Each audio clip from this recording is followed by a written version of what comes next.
पूरे विश्व में जन्मे सभी मानवतावादी विचारधारा रखने वाले संतों, गुरुओं, महापुरुषों को नमन करते हुए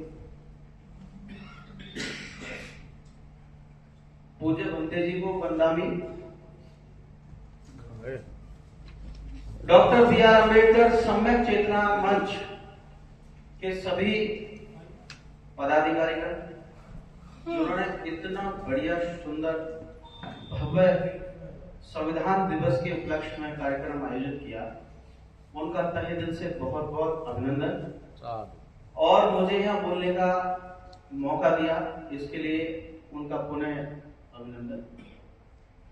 मेरे सामने जो बैठे सभी बुजुर्ग माताओं, बहनों और मेरे साथियों, सभी बुद्धिजीवी, सम्मानित सामाजिक कार्यकर्ताओं, मेरा आप सभी को नमो बुद्धाय, जय भीम।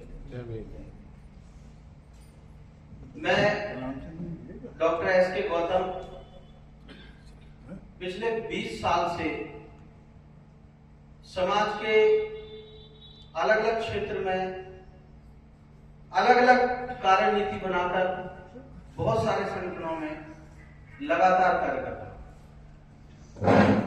लेकिन पिछले 5 वर्षों से हमने कार्यशैली बदल दी। काफी गायन के माध्यम से भाई साहब से भी काफी दल के मन साझा किए, साहब जानते हैं। और विजेंद्र जी शायद चले गए, बैठे थे ऊपर, काफी संगठन के पदाधिकारी। विचार बदला, मुद्दा बदला, सोच बदली। अब कुछ कर गुजरने की इच्छा जागी कि अब डेफिनेशन बताने से काम नहीं चलेगा, क्योंकि डेफिनेशन बताते बताते हमारी एक पीढ़ी चली गई और दूसरी पीढ़ी भी अगर डेफिनेशन बताएगी तो फिर मुद्दे की बात कौन करेगा? लड़ाई कैसे लड़ी जाएगी? जंग कैसे जीती जाएगी?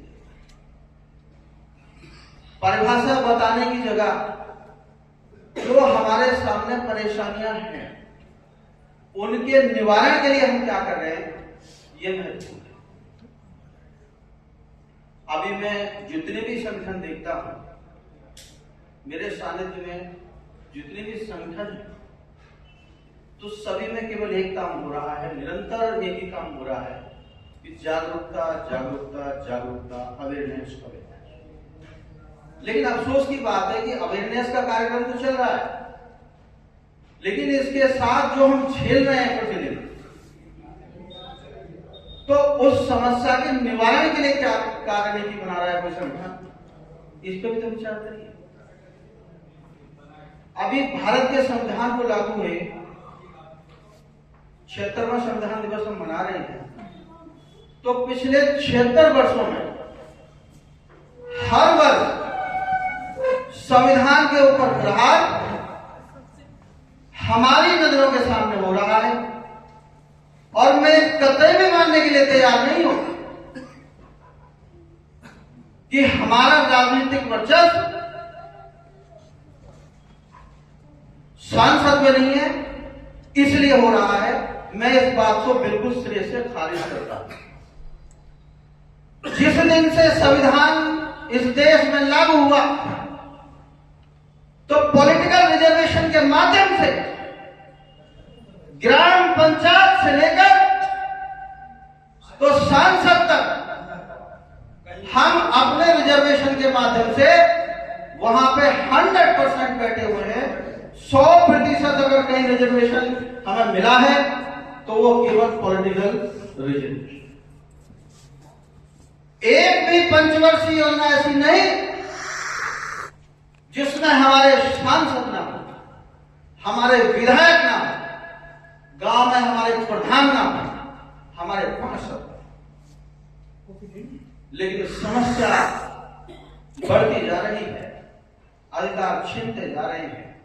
अभी जो हमारे वरिष्ठ पत्रकार बोल रहे थे कि पब्लिक सेक्टर को खत्म किया गया, वास्तव में अगर हम यहां तक पहुंचे तो केवल और केवल पब्लिक सेक्टर के माध्यम से पहुंचे, उसकी वजह से पहुंचे। एक छोटा सा उदाहरण मैं दूंगा कि अगर मैं एजुकेशन को ही लूं, जो सबसे पहला जो शब्द लिखते हैं कि शिक्षित बनो, पहले एक गरीब झोपड़ी से निकला हुआ व्यक्ति, यहां पे बहुत सारे अफसर भी बैठे हुए हैं, तो आईएएस पीसीएस अफसर बने, डॉक्टर बने, इंजीनियर बने, जज बने, लेकिन ईमानदारी से बताना, अपने दिल में हाथ रख के सोचना कि पिछले 76 वर्षों में यह कितना बड़ा अन्याय हमारी आंखों के सामने हुआ कि आज एक गरीब झोपड़ी में पढ़ने वाला बच्चा, गरीब झोपड़ी वाले का बच्चा आईएएस, एमबीबीएस, इंजीनियर बनने की तो छोड़ो, एक छोटी सी सिपाही और टीचर की नौकरी करने के लिए भी उसे कमर तोड़ मेहनत करनी पड़ती है, तो लोग बन नहीं पा रहा है, क्योंकि शिक्षा का निजीकरण हुआ। यह आपको हर मंच से बताया जा रहा है, लेकिन उसके लिए आपकी कार्यनीति क्या है? आपका संगठन उसे कैसे रोकेगा? क्या इन राजनेताओं के बल पे हम इंतजार करते रहे? मेरे हिसाब से अब इनके बल पे हम नहीं बैठेंगे। हमें एक स्तंभ जो बाबा साहब ने दिया, और बाबा साहब ने जब संविधान को इस देश में लागू हुआ तो बाबा साहब ने कहा कि मेरे देश के नागरिकों, मेरे बहुजन समाज के लोगों, जाओ और अपनी दीवारों पे लिख दो कि हम इस देश के हुक्मरान हैं। तो आपने उसको उल्टा समझा, आपने सोचा कि हुक्मरान का मतलब बाबा साहब बोल रहे हैं कि जाइए राजनीति में जाइए। अरे नहीं, राजनीति में जाने के बाद, किसी गद्दी में बैठने के बाद, तो गद्दी वाला व्यक्ति तब हुक्मरान होता है अगर वहां राजशाही होती है। जिस दिन हमारा संविधान लागू हो गया तो यहां से राज सत्ता खत्म, राजशाही खत्म, यहां पर लोकशाही लागू। लोकशाही का मतलब लोगों का राज, जनता का राज, कुर्सी पर बैठे व्यक्ति का राज नहीं। और उसका बहुत बड़ा उदाहरण मैं आपको बताता हूं। अगर आपकी कोई शिकायत आज संवैधानिक राज में, लोकतंत्र में, अगर कोई शिकायत आपकी चौकी पर नहीं सुनी जाती है तो भिन्न भिन्न स्तर बने हुए आप थाने में जाते हो, थाने से भी नहीं सुनी जाती है तो बड़े अफसर के पास जाते हो, एसपी के पास जाते हो, कलेक्टर के पास जाते हो, उसके बाद भी नहीं बनती बात तो मुख्यमंत्री, प्रधानमंत्री, राष्ट्रपति तक प्रोविजन है, और उसके बाद भी अगर बात नहीं बनती है तो आप कोर्ट जाते हो। कोर्ट में भी नीचे से ऊपर तक सारे कोर्ट में जब जाते हो, हाई कोर्ट जाते हो, सुप्रीम कोर्ट जाते हो, और तब भी अगर आपको न्याय नहीं मिलता तो जानते हो फिर आप क्या करते हो? तो फिर एक ही सबसे बड़ा राजा है जिसे कहते हैं सोशल मूवमेंट। तो फिर आप उसकी शरण में जाते हो, और जिस प्रकार से 2 अप्रैल 2018 को आपने दिखा दिया कि सत्ता किसी की भी हो, अफसर किसी के भी हो, लेकिन अगर राजा इकट्ठा होकर, यूनाइटेड होकर अगर अपनी आवाज को उठाएंगे तो उन्हें आपकी बात माननी पड़ेगी। तो सोशल मूवमेंट पे हमें विश्वास करके तो अपनी जितनी भी परेशानियां हैं तो उनको हमें खत्म करना पड़ेगा, क्योंकि राजनेता कभी आपकी परेशानी खत्म नहीं करेंगे। इसीलिए हमने बड़े प्रयास से, बड़े अथक प्रयासों से 2018 से संकल्प लिया कि अब परिभाषा नहीं बताएंगे। अब एक कानून के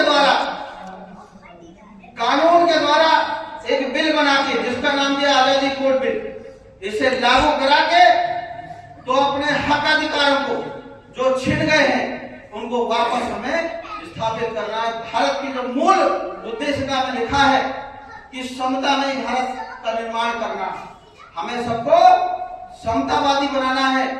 तो इसके लिए हमने संकल्प लिया और संकल्प सबसे पहला संकल्प था कि जाति मुक्त आजाद भारत का निर्माण करना। आज मैं इस बात को प्रमाण के साथ कह सकता हूं कि जितना भी शोषण आपके साथ हो रहा है वो आपकी जाति के कारण हो रहा है, और जब तक जाति रहेगी तो तब तक ये शोषण आपके साथ होता रहेगा। अगर जातियों के रहते हुए आप अपना निदान चाहते हो तो फिर बाबा साहब की विचारधारा से बिल्कुल इतर होकर जो बाकी संगठन है, आरएसएस हुआ, मनुवादी और भी संगठन है, तो उनकी विचारधारा यही कहती है कि जाति तो जिंदा रहे, जाति तो जिंदा रहे, लेकिन आपस में भाईचारा हो जाए और देश ऐसे ही चलता रहे। लेकिन हमारे महापुरुषों का एक संकल्प था, उन्होंने कहा है झूठ बोलते हो, ये धोखा है, अगर जाति रहेगी तो हमारे साथ शोषण होता रहेगा। इसलिए बाबा साहब ने उनका उन्मूलन किया, लेकिन उन्मूलन होने के बाद भी इन्होंने आज 6747 जातियों को जिंदा रखा हुआ है, और हम इस बारे में सोच नहीं रहे हैं। बाबा साहब 4 वर्ग बना के गए थे, SC, ST, OBC और जनरल, लेकिन इसमें भी ये प्रावधान था कि इस वर्ग को प्रत्येक राज्य में अपने अपने हिसाब से प्रतिनिधित्व मिले। लेकिन इन 420 लोगों ने इस रिजर्वेशन की प्रक्रिया को तो जाति से जोड़ दिया। यानी अगर आपको रिजर्वेशन लेना है तो पहले कबूल करना पड़ेगा कि जो हमारे महापुरुषों ने गाली दी थी तो पहले उसे कबूल करो, और कबूल करने से काम नहीं चलेगा। तुम्हें नौकरी तब दी जाएगी जब तुम कबूल करोगे, इसको प्रमाणित करके लाओगे कि हाँ मैंने आपकी दी हुई जाति को कबूल किया और मुझे नौकरी दो। बड़े शर्म की बात है, धिक्कार है ऐसे पद पे। हमने उसके लिए आज तक कोई आंदोलन नहीं किया। अरे बाबा साहब तो प्रतिनिधित्व का अधिकार देकर गए थे आपको, लेकिन इन षड्यंत्रकारी लोगों ने उसे जाति प्रमाण पत्र से आपको कलंकित करके तो कहा कि पहले जाति को मानिए तब अधिकार मिलेगा, वरना आपको नहीं मिलेगा। मैं कहता हूं, हम कहते हैं, हमारा आजादी बोर्ड बिल कहता है कि हमें जाति प्रमाण पत्र से रिजर्वेशन नहीं चाहिए, हमें प्रतिनिधित्व प्रमाण पत्र से रिजर्वेशन चाहिए। हमें प्रतिनिधित्व प्रमाण पत्र तुरंत पूरे देश में जाति प्रमाण पत्र को प्रतिनिधित्व प्रमाण पत्र से परिवर्तित किया जाए, और जो जाति का कॉलम आप देते हो, ये जो उपजातियां लिखते हो, इसको तत्काल प्रभाव से प्रतिबंधित करके तो इसे परसेंटेज प्रतिनिधित्व के नाम से परिवर्तित किया जाए। भाई लोगों, मेरे सम्मानित साथियों, ये बहुत बुनियादी बात है। मैं 5 मिनट जो टाइम दिया है इसमें आपको विस्तार से नहीं बता सकता, लेकिन मैं दावे के साथ कहता हूं कि जिस दिन हमने रचनात्मक काम किया, परिभाषा बताने के साथ साथ हम यूनाइटेड हो गए, किसी मुद्दे पे उसे लागू कराया, हमें तभी आजादी मिलेगी। वरना मैं दावे के साथ कहता हूं कि हमने सारे पदों पर बैठ के देख लिया, हम एसपी बने, कलेक्टर बने, और तो और सुप्रीम कोर्ट के जज तक बने, लेकिन फिर भी हमारे मुंह पर जूता मारा गया। तो अब और क्या बनने की फिराक में हो? अरे जब तक जातियां रहेंगी, जब तक आप लोग बटे रहोगे, तब तक आपका शोषण होता रहेगा, और बटकर ही राजनीति करनी है तो ये बहुजन समाज या बहुजन संगठनों का मुखौटा लगाने से अच्छा है कि बटकर ही राजनीति करनी है तो आप बीजेपी, आरएसएस या अन्य जो पार्टी मनुवादियों पर जाइए, और वहां पे जाके तो वो यही कहते हैं कि समरसता हो। अरे समरसता से काम नहीं चलेगा, हमें समता चाहिए, समतावादी अखंड भारत चाहिए। मेरे सम्मानित साथियों, फिर कभी मौका मिला तो मैं विस्तार में आजादी कोड बिल के बारे में बताऊंगा, लेकिन मेरी आप लोगों से अपील है कि इस आजादी की लड़ाई में सारे संगठन मिलके अपने अपने हिसाब से अपने अपने बैनर तले तो परिभाषाओं को बताते बताते तो 76 साल हो गए, अब कुछ कर गुजरने का समय है। तो मेरा आपसे अनुरोध है, आदेश आ गया है और विनती है कि आप इस मुद्दे पर जो है जाति मुक्त आजाद